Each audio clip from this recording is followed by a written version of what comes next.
เฮมานยาสีข้าวน้ำนายยอดผู้ย่อยามมันเพอก็มอห่างเฮียนตีพันความนามยุ่ม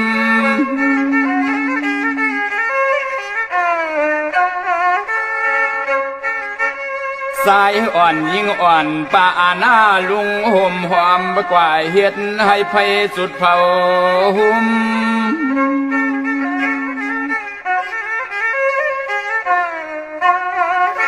ถึงปวงเมื่อนางนกปันสอมหนหาซุ่มเฮาก็ปอปอกมือสู่เฮือนและอย่าเฮือรวมใส่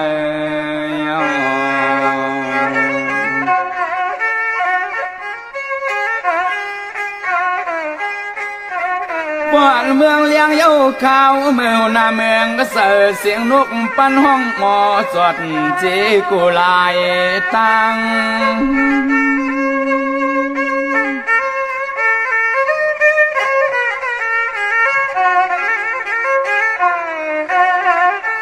ขอบถ่าเมื่อเขายังตำผาตีนวางเที่ยวฮอดขึ้นสู่เนอให้เนอส่วนเนอให้เนอ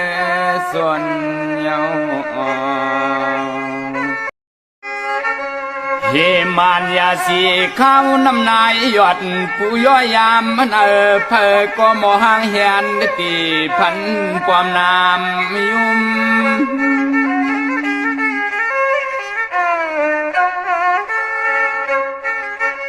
สายอ่อนยิ่งอ่อนป่าอาณาลุงห่มหอมกว่าเฮ็ดให้ไฟสุดเผาหุ่ม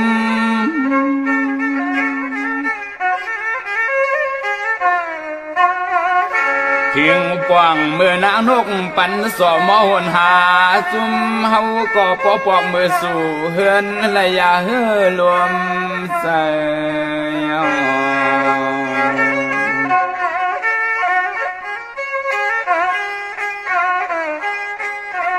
บ้านเมืองเลี้ยงเย้าข้าวเมื่อหน้าเมืองก็เสิร์เสียงนกปันห้องหมอสดจีกุลาย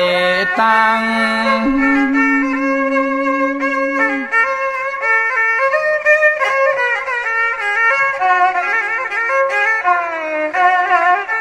ขอบถ่าเมื่อเขายังตำผาตีนวางเที่ยวฮอดขึ้นสู่เนอให้เนอส่วนเนอให้เนอส่วนเยา